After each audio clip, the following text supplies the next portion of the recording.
आराध्य माई दंतेश्वरी मावली माता की धरती नारायणपुर को मैं प्रणाम करता हूं और आज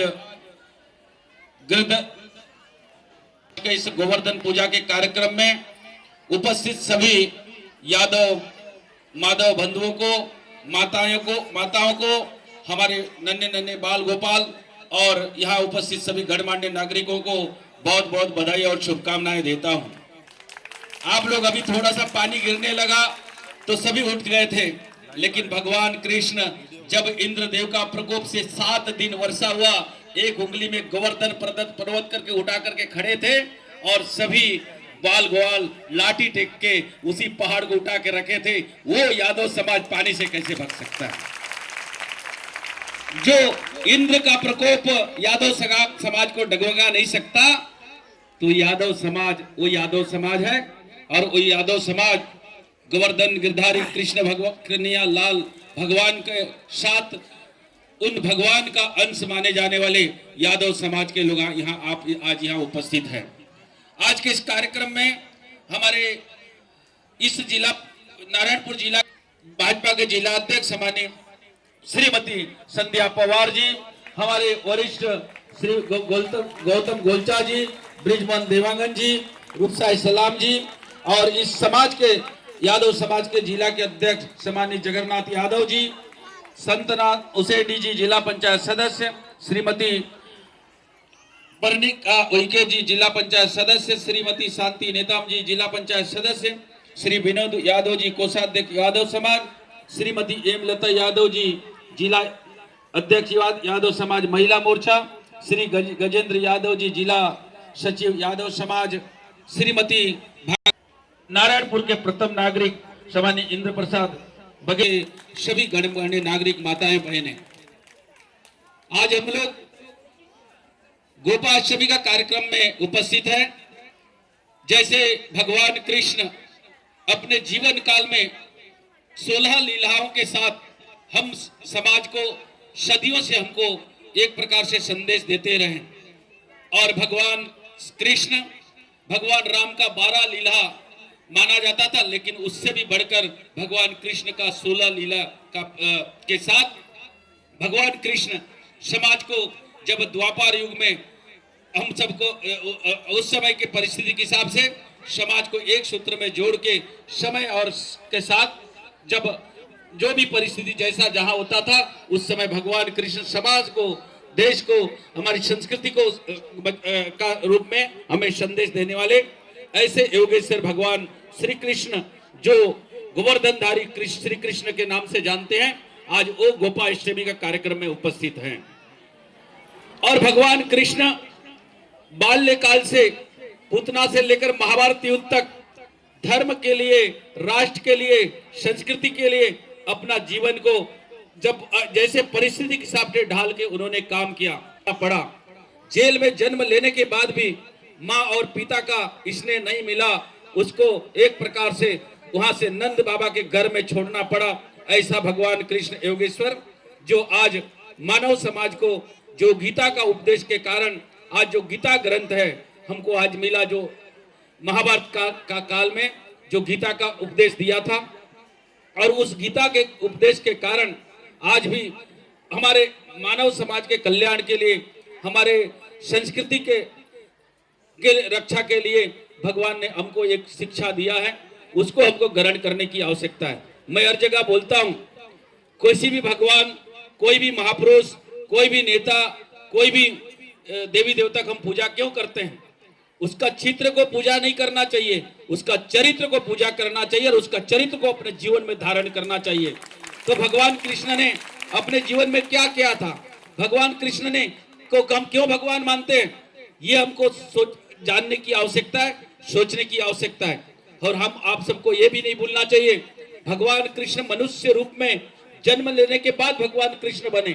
जैसे आप सबको मालूम है, मामा कंस को हम राक्षस बता रहे हैं, लेकिन भगवान कृष्ण का जन्म लेने का उद्देश्य पहला मामा कंस को मारना था। और कंस कोई राक्षस नहीं था, कंस को राक्षस नहीं था, हमारे आपके सबके जैसे मनुष्य था, क्योंकि हमारे मनुष्य शरीर में तीन प्रवृत्ति के लोग होते हैं, देव, दानव और मानव। और ये जो तीनों प्रवृत्ति के लोग सिर्फ द्वापार युग में नहीं थे, ये चारों युग में रहेंगे। जब सृष्टिकर्ता ब्रह्मा जी ने जो मानव 56 कोटि जीव को का जो निर्माण किया, तो 56 कोटि जीव, 56 करोड़ जीव में मनुष्य जाति को श्रेष्ठ बताया। लेकिन उसके बाद भी मनुष्य में तीन प्रवृत्ति, और वो तीन प्रवृत्ति के कौन है? देव, दानव और मानव। और ये तीनों के बीच में हर समय संघर्ष चलता रहेगा, चाहे सत्य हो, तृतीया हो, द्वापार हो, कली हो। ये भगवान ने पहले ही निर्धारित किया है, और ये बात भी सत्य है। मैं उस दिन भी जब यही यदु समाज के कार्यक्रम में आया था, उस दिन भी ये बात को बताया था। आज भी मैं उस बात को बताना चाहूंगा। एक श्लोक में जो कहा गया है, तृतीया मंत्र शक्ति च ज्ञान शक्ति कृत्य युगे द्वापार युद्ध शक्ति च संगे शक्ति कलियुगे। इस श्लोक में चारों युगों का वर्णन है। यह सत्य, तृतीया, द्वापार, कली चारों युग का वर्णन है। तृतीया मंत्र शक्ति, पहला कलियुग, जब तृतीया युग के बारे में उसमें बताया गया है।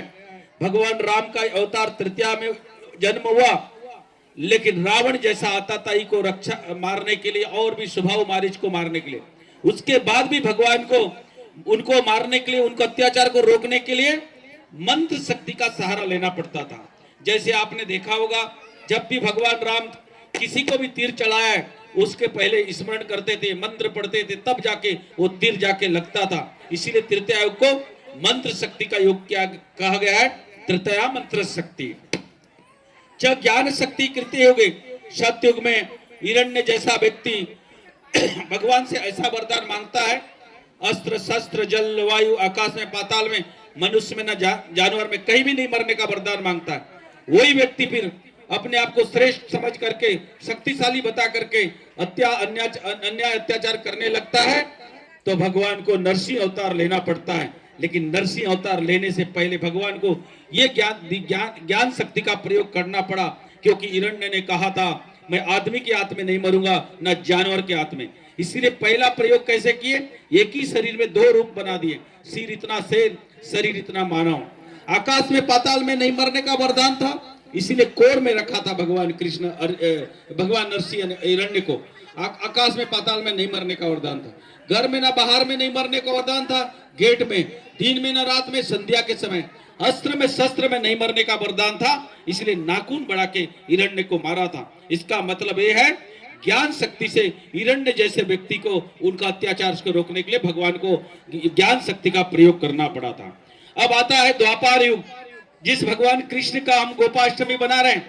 तो द्वापार युग में भगवान कृष्ण का अवतार होता है, लेकिन इस श्लोक में कहा गया है, तृतीया मंत्र शक्ति च ज्ञान शक्ति कृत्य युगे द्वापार युद्ध शक्ति।